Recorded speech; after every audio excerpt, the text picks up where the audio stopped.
Hello everyone, it's Margaret here with 60andMe. Today I'm going to talk about one of the topics that we're all thinking about after the holidays, our weight, losing some weight, and about how negative affirmations can really impact us. So have you been one of these people like me who says things like, I'm fat, I'm overweight, I really don't like my body, I'm a failure, I could not stick with that diet, with that, food regime.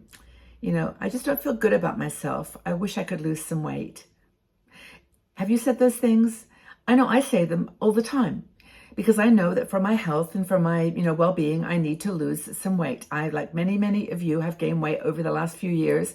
And, I can tell the silly stories that we all tell, it's genetics, or, oh, my family has had this challenge, or, I just love sugar, or I just can't seem to get, off eating carbs or whatever.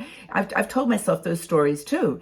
And they are stories that sort of reinforce the reality. The more that we say them, the more that we, explain our lack of ability to lose weight or our unhappiness with our body, the more that we reinforce the message. We don't realize that negative thoughts impact us really in the same way that positive thoughts impact us. We all know that positive self-talk can help us to get better and to feel better about ourselves. But when we use negative talk when it relates to our body and to our weight, it's a different story. So what stories do you tell yourself? Do you tell yourself that your metabolism has slowed down? That's a good one.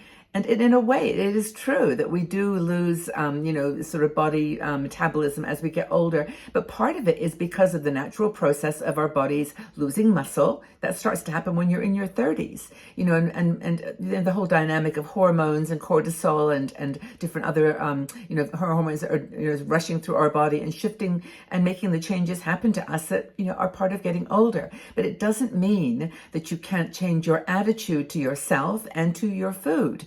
And I know that I've seen several videos now over the holidays because I've been thinking about it. I've eaten a little bit too much, like probably many of you.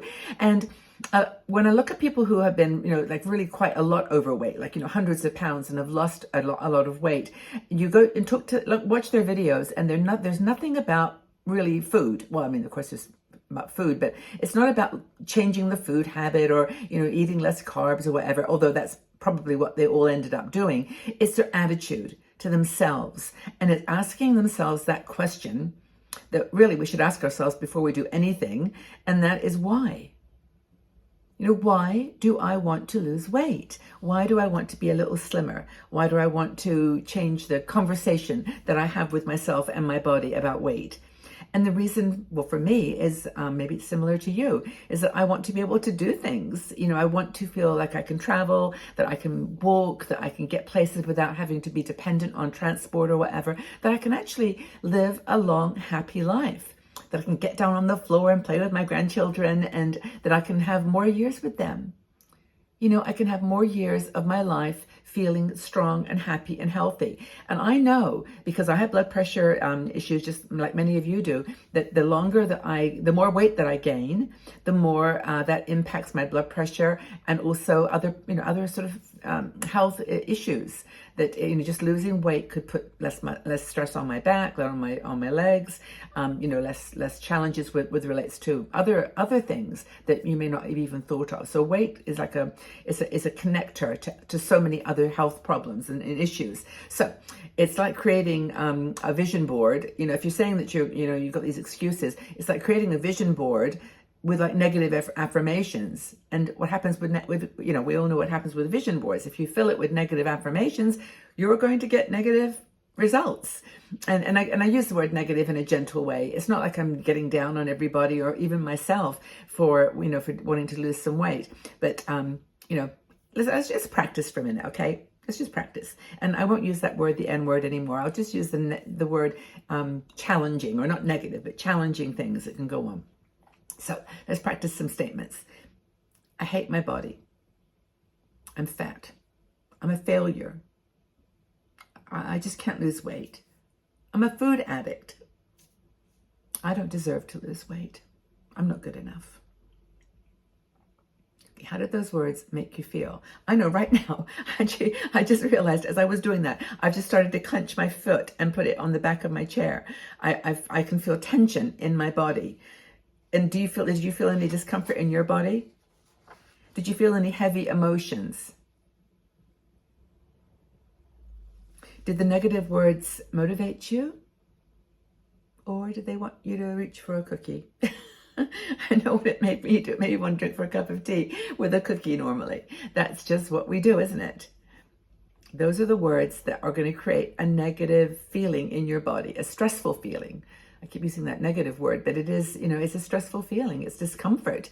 It's just not feeling comfortable because you have told yourself all those things. So let's try some new ones. Let's try some positive phrases and repeat after me. Let's say them with passion and purpose and, just excitement about our bodies. I mean, we've been given this precious, precious thing. Let's start reading a few. I greatly appreciate my body. I love all that my body has done for me, the places that it's taken me, the adventures that we've had together. Thank you, feet. Thank you, my body. I love all that my body does for me. I am eager to experience body changes. And, I'm eager to experience new experiences that I can have because of my body. I am successful in things that I attempt. I am deserving of a healthy body. I am reaching my goals for my body.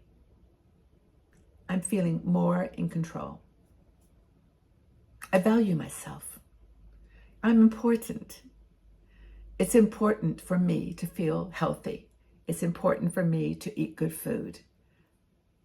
So how do those positive words make you feel? I mean, I'm sort of on the journey with you here. And even as I was saying the words myself, I started to feel like I could breathe again somehow. It was a really strange sensation. I really felt like when I said words like, I appreciate my body. Think about all the things you've done with this body of yours. You have traveled places, you have walked, it has gotten you into all kinds of amazing situations and experiences. Maybe you've had children, you've been able to, share things in your life that because of your physical body, you were able to teach someone something or, take your children out for walks or teach them how to ride the bike or whatever, things that you could do because you were physical, because you felt strong. So maybe you felt all this when you were younger, when you had that motivation, you had that sort of point of your focus. But now maybe the focus is a long life, a healthy life. You ask people, do you want to live to be 100? People go, no, well, only if I'm healthy. Because who wants to live in a situation where you're not comfortable or where you're in pain, you're chronic pain for some reason or another? And, so I think just saying those words, I am deserving. I'm feeling good about the things that I'm doing for my body. I'm feeling good about the progress that I'm making. Just saying those things sets up a stream of energy, a dynamic of movement and of positivity. And that's what we need, isn't it? To start to, I think, feel like we can change our eating habits. Because at the heart of it, it is eat what we eat. And it's how we move and it's how we think. I mean, it's not just one thing. It's not just cutting out sugar or cutting out carbs. It is actually applying it then to a healthy lifestyle where you're walking and exercising. Even doesn't have to be cardio or anything. Just cans of soup, lifting them up, or just just walking and walking briskly, or just getting out and doing some exercise with your bike or with your grandkids or your friends. Just walking somewhere, walking upstairs instead of walking or taking the lift. And there's all these things that I can talk about that go together. But it all starts with you. It starts with your attitude. It starts with your sense that it's worth it for you, that you are worth it. So use those negative affirmations and turn them around into statements and sentences that are going to make you feel better, are going to make you feel stronger and purposeful and give you confidence. It's so important. So this article, by the way, was written by one of our bloggers. I remember it was Karen Donaldson. So go check out her article. I'll leave a link to it in the description below the video where it says see more. There's a little box of text there that you can read always on all our videos. And, just read the article because she's got some great, just motivational ideas and some role playing that you can do. So I hope this has been helpful. If you like this video, would you do me a favor and just like it? Just if you don't even do anything else, no comments or anything, just tick the box. And also leave comments if you'd like, because I'd like to know, what are you doing right now to stay healthy and well in your 60s and 70s? And is losing some weight something that you want to do in the new year? I'm not saying make a resolution or make a promise to yourself or anything. I'm just saying let's change our wording. Let's change the phraseology that we use. So thank you for being here. If you'd like to join our Patreon group and get even more support from other sisters, please do that. It's Patreon, patreon.com/60andme. We do exclusive videos on topics like this. You know, we talk about specific things, and you can get some really good love and support from your 60andme sisters. Okay, everybody, well, have a wonderful day wherever you are, whatever you're doing today. You're worthy, you're respected here, and we love you all so, so much. Stay strong and healthy. We'll see you again soon.